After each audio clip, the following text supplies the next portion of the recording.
What's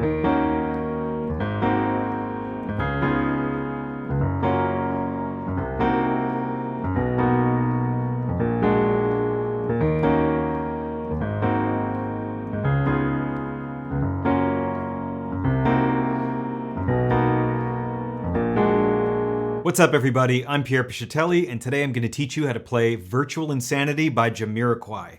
I love this tune. It's a super funky and useful chord progression for piano players of all levels. Let's get into it. So what I want you guys to do is to play an E flat octave with your left hand, just like this. Then take your hand, move it down to A flat. Now we're going to go up to D flat, back down to G flat. Then we're going to come up to C, and now go down chromatically, meaning to the next note, which is B or C flat, and then B flat, just like that. So practice this cycle for a minute. I'm going to play it again without talking.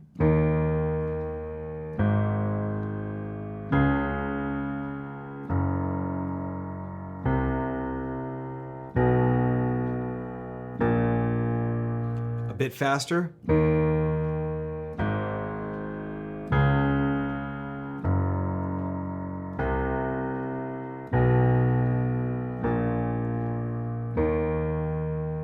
So work on that first before you do anything else. Once you can do those octaves, we're going to add a little 16th note that sort of acts as a pickup before each octave. Let me demonstrate what it's going to sound like.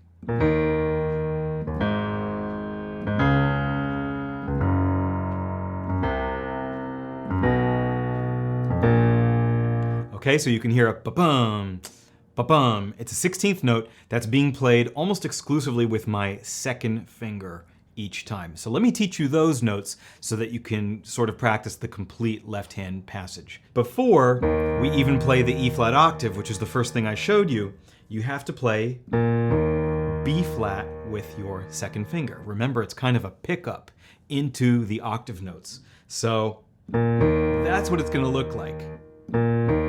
B flat with the second finger, then the octave E flats with pinky thumb. The next step was A flat, octave, but of course now we need a pickup note. So we're going to play E flat with the second finger, like that. It's almost exclusively where the second finger lands on each one, so you might be able to start guessing these notes based on where your hand falls. Next, D flat octave is the next thing I showed you, so naturally look at where my second finger is, A flat. You want to play that. And then the G flat octave, look at where my second finger naturally lands, on D flat. Just like that. Next, the C octave. This is kind of a tough one to guess, so I'll just show it to you. G flat with the second finger. Now stay on G flat, even though your outer fingers move to B or C flat. Just like that. And finally, move everything down a bit so that before your B flat octaves, you play an F. Just like that. So let me demonstrate slowly without talking.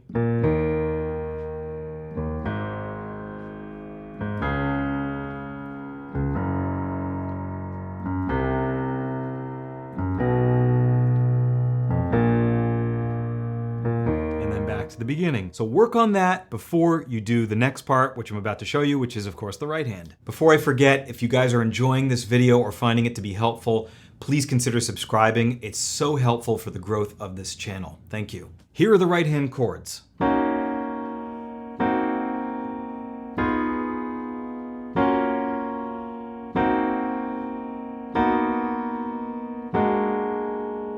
Just like that. Let me walk you through the chords. So first thing we are going to do is B flat, D flat, E flat, G flat from bottom to top. I like to use fingers 1, 2, 3, 5. It feels natural.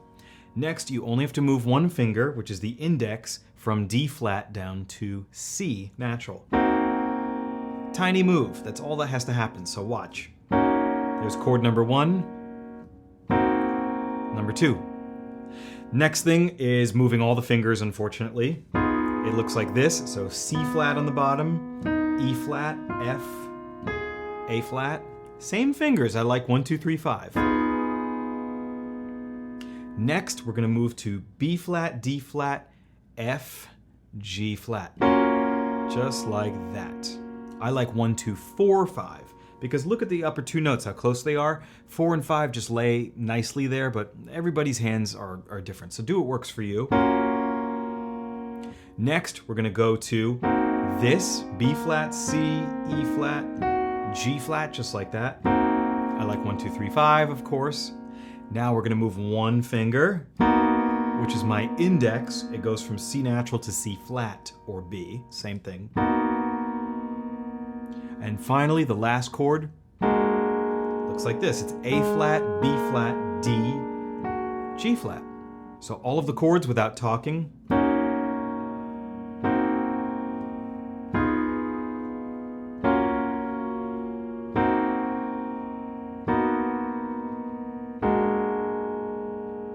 So slow that down and rewatch it as many times as you need to. Get that step before you try to put the hands together. Putting the hands together is kind of interesting because you never attack the notes together with the right and left hands. Let me show you what I mean by that. So when we start the progression, see, I didn't play together. It's left, left, right.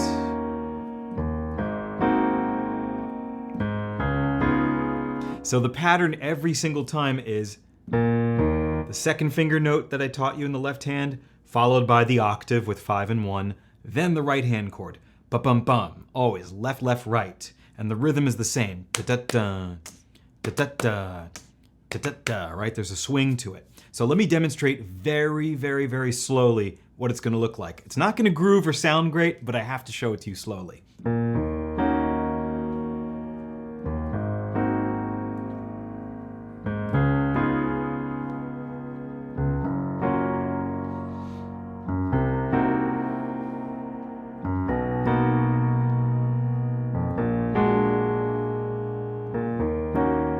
To the top of the cycle. So how is this chord progression going to work in the context of the song itself? Let me talk you through it. So we're going to start with the introduction, which of course is what I just showed you, but it's just the piano out in the open. There are no vocals yet. So I'll play it again just to demonstrate.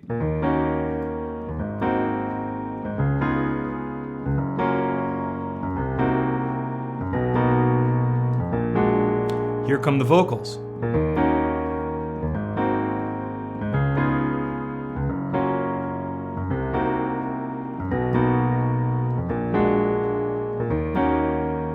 Here's what's interesting.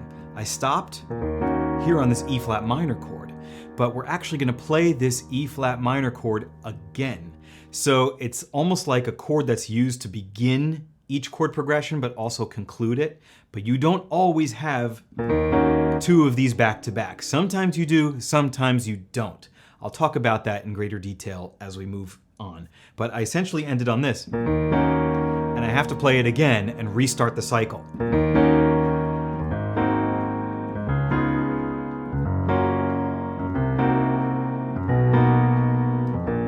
Now I don't. I just play it once and I move on. See that?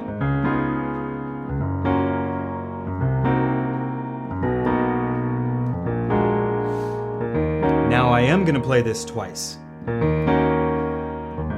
So it's every other time.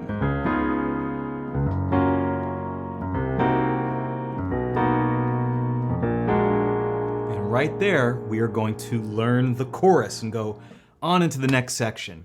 So you're kind of playing that E flat minor part of the progression, which starts the progression twice in a row every other time. It's like an additional sort of reset for the chord progression, and that can be really confusing. It's especially confusing because it won't happen again in subsequent verses. It's only the first verse. It's kind of creative and like they were trying to mess with us in some kind of a way, although I'm sure that's not the reason why it does that. The chorus is much shorter and easier to learn than the intro and the verse. So we're going to start with a C flat octave, which is the same as B, like that.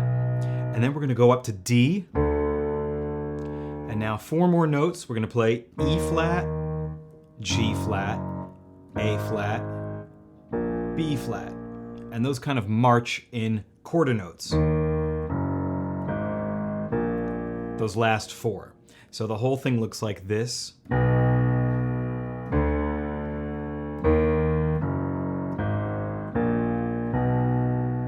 It's almost impossible to hear whether or not this is actually happening on the original track, but I like to throw in the 16th notes occasionally that were happening in the left hand in the beginning of the song. So I like to do stuff like this. You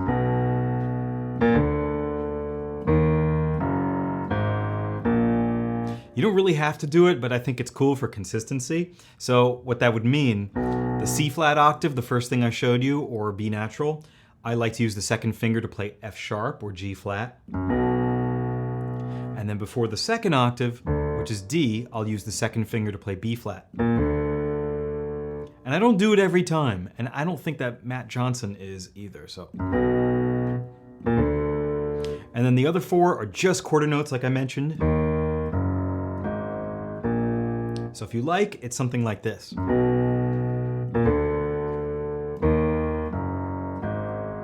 Over and over.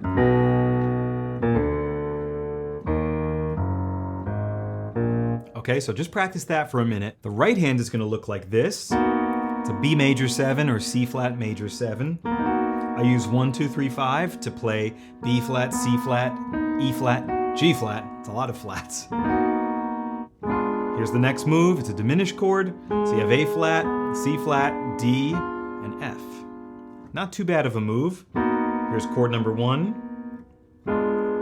Here's number 2. And then E flat minor 7 here, which you've done before. B flat, D flat, E flat, G flat.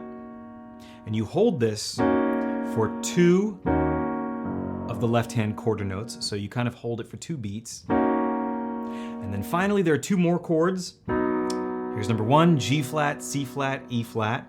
This gives you an A flat minor 7 once you add the left hand. It doesn't look like it until you add the left. And then we'll take that up a perfect whole step, actually. So every note goes up 2 half steps perfectly, and you get A flat, D flat, F. That creates B flat minor 7 once you add the left.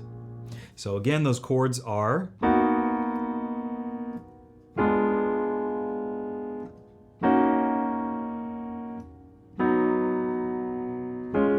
just like that. I'll play it in time.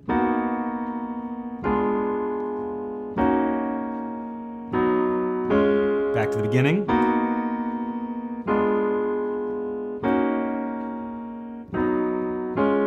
If we put the hands together, it's going to be pretty similar to what we did for the intro and verse. So let me show you what happens. Left hand, if you choose to do the 16th note, G flat to the C flat octave. That happens before the right hand, so left, left, right.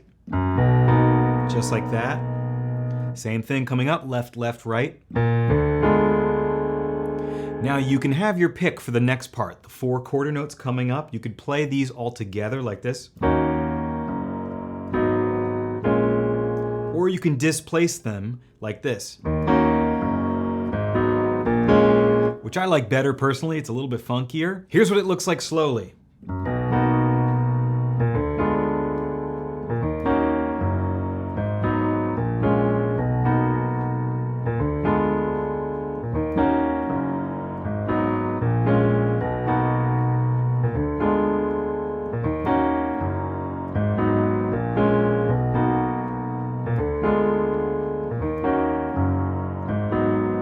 Stopping here before the last chord on the 4th revolution through, because we have to change the very last chord.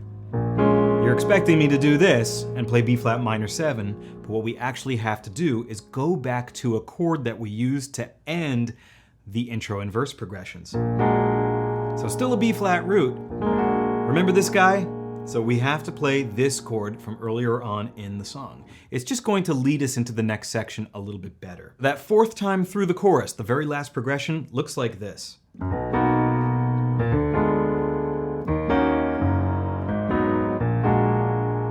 See, it gives you a bit of a different feeling, so make sure you do that on the 4th time. Now coming up next, we have a verse, but it's a bit easier than the first verse, and I kind of mentioned this earlier on in the video in regards to the very first chord, which sometimes acts as the last chord. Thus, you have 2 of them back to back, and it's a little bit weird.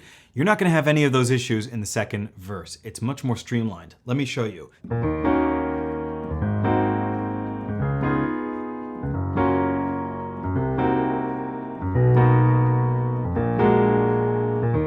Moving on.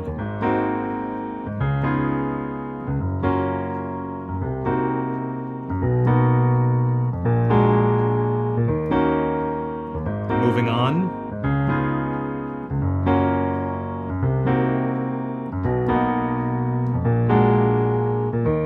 Moving on. Last time.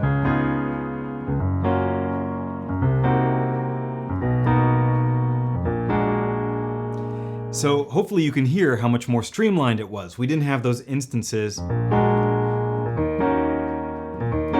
those double E flats that kind of make it a little more stagnant. Didn't happen, so you're just going through the progression as it is 4 times, that's it. And then after that, there is another chorus, which is the same as the chorus I just taught you, so no need to play it again. So you'll play through that chorus cycle 4 times.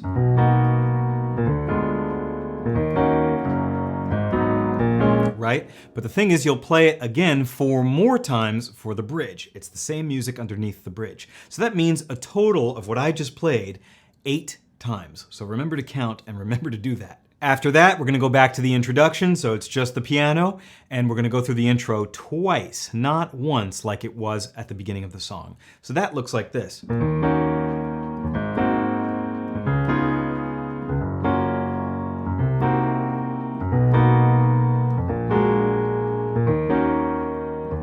Again.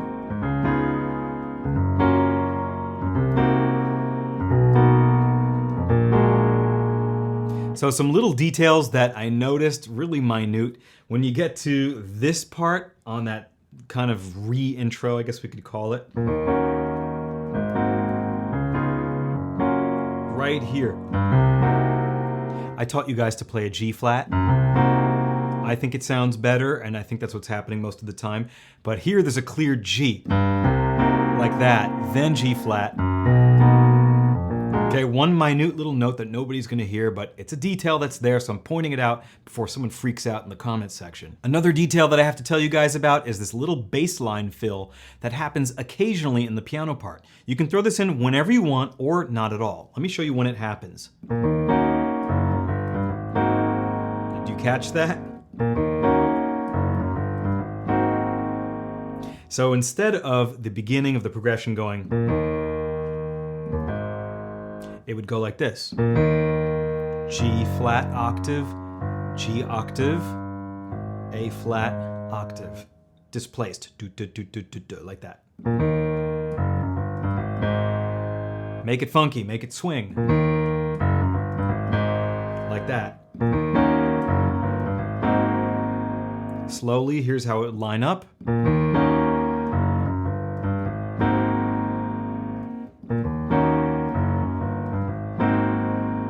So you'll hear that occasionally throughout the song. You can throw it in if you like. The last big thing that you're gonna do now is play the chorus progression twice, which you just did. So that chorus cycle that goes like this.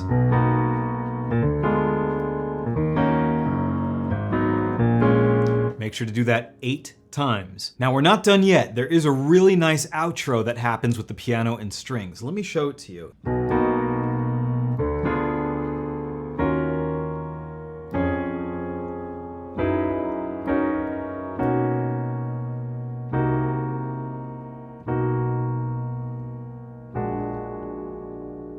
I think it's cool. I think you should learn it, even though it's sort of optional. So here we go. What you're gonna do is play this beautiful C flat major 7 or B major 7, B octave left hand, B flat, C flat, E flat, G flat. It's a lot of flats in the right hand. And now, remember we did this in the chorus? You're gonna invert the right hand just a little bit so that the A flat here, where my thumb is now gonna be on the top. Like that. Just a little bit of a different flavor, but same notes. And then, do this, E flat minor 9, it's E flat octave left hand, D flat, F, G flat, B flat right hand. And then, this sort of open D flat major chord over F, I guess a first inversion. Very pretty, just like this. Now, G flat octave left hand. This is a bit enharmonically tricky. I guess this is E flat, F flat, A flat, C flat. Although I'd much rather say D D sharp, E, G sharp, B. That's easier to think E major 7 over F sharp, but what can you do? Keep your left hand where it is. Move the right hand down a bit to D flat, G flat, B flat. And then come down to a C flat major 9, which we've talked about already, just like this. Left hand now is on C. Right hand is B flat, E flat, G flat. Keep it where it is and move the left hand down a half step to C flat or B. And then finally end on that B flat 7 sharp 5 altered chord that we keep coming across. It's a little more open than the one we did throughout the rest of the song, where I had you guys doing this with the second finger, doubling the root. We're not doing that here. I like it a little more open, but up to you, personal taste. So all of the chords for the outro, which are done kind of rubato and at whatever tempo you like, look like this.